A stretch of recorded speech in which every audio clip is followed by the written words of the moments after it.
দেশের দক্ষিণ পশ্চিমাঞ্চলের মানুষের ভাগ্য বদলের স্বপ্নের পদ্মা সেতু প্রকল্পের সমাপনী অনুষ্ঠান আজ। এ উপলক্ষে সুধীর সমাবেশে যোগ দিতে দুপুরের পর মুন্সিগঞ্জের মাওয়া যাবেন প্রধানমন্ত্রী শেখ হাসিনা।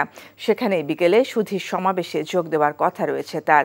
পদ্মা সেতু নির্মাণ কাজের সাথে সংশ্লিষ্ট চীনা প্রতিষ্ঠানগুলোর চুক্তির মেয়াদ শেষ হওয়ায় দেশে ফিরে যাবেন দেশটির কর্মীরা। প্রধানমন্ত্রীর আগমন উপলক্ষে বিশেষ নিরাপত্তা ব্যবস্থা গ্রহণ করেছে স্থানীয় প্রশাসন। পদ্মা সেতু প্রকল্পের অনুষ্ঠান শেষে আজ বিকেলেই সড়ক পথে গোপালগঞ্জে যাবেন শেখ হাসিনা। টুঙ্গিপাড়া পৌঁছে জাতির পিতার সমাধিতে শ্রদ্ধা জানাবেন প্রধানমন্ত্রী। শনিবার দলীয় নেতাকর্মীদের সাথে মতবিনিময় শেষ সহ কয়েকটি অনুষ্ঠানে যোগ দেবেন তিনি। শনিবার দুপুরের পর ঢাকায় ফেরার কথা রয়েছে সরকার প্রধানের। এখন জন্ম সনদ দিয়ে খোলো বিকাশ স্টুডেন্ট অ্যাকাউন্ট। নিজের বিকাশ নিজে কর। ভাই সিদ্ধান্ত লই হেলাইছে বিয়ার কাম সারি হেলাই কি এখন আন্নের লাগো এবারিত মাসের 20 দিন থাকুন খান ফ্রি। আলহামদুলিল্লাহ বিয়া হয়ে গেছে।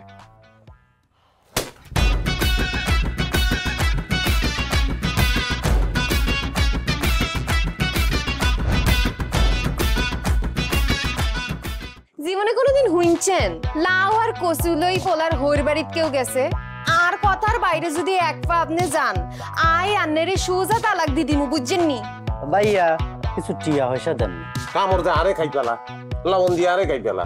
আই চাই না আর জামাই ঘর জামাই থাক আন্নে আমারে আন্নে কো বাড়িতে লই চলেন। হায় আল্লাহ রে কাশেম কাশেম আমনেরে বহায় বহায় খাওয়াইতে পারতাম না আমি কাম করি খান। এরে কাম করছি নি খেতে কোনোদিন নাই। আচ্ছা আর জীবনটা লই তুই এরকম চিনিমিনি কিল্লি তুই কি আর হোলারে বিয়ের দি হোর বাড়িতে আড়াইছ না জেলখানা ঢুকেছিস? অন আরে তো ওই বাড়িতে একবার যাইতে হতো না কিনলে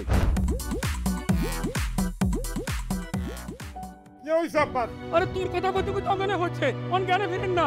আব্বা আরে আব্বা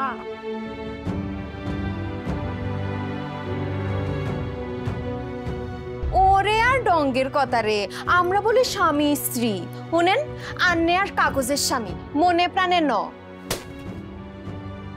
সরি আন্নে কালকে হলো আইগারে এতিমের লাইন হালাইতে চলে গেছেন এতার আন্ন টিয়া পয়সা ক্যাশ কিচ্ছু দিয়ে যান না। ভাই আর আব্বুল্লাহকে একবেলা কথা কইছেন না হাইলে কলজে হাঁড়ি মরি যাইও ভাই। ব্যাকের লই মিলিমিশি কেমনে থাকুন যায় কেমনে শান্তিতে থাকুন যায় বাইসির কোনোদিন এমনি। তুই ঠিকই কইছিস বাজে ঠিকই কইছিস। তুই আয়সার লোকে করি আয় আর কোনোদিকে চাইবার সুযোগ হয় না, কোনোদিন ভাবিও না। অথচ মানুষ এই দুনিয়ায় বাঁচতে গেলে আরো যে মানুষ লাগে সেটা তো আমি জানতাম না।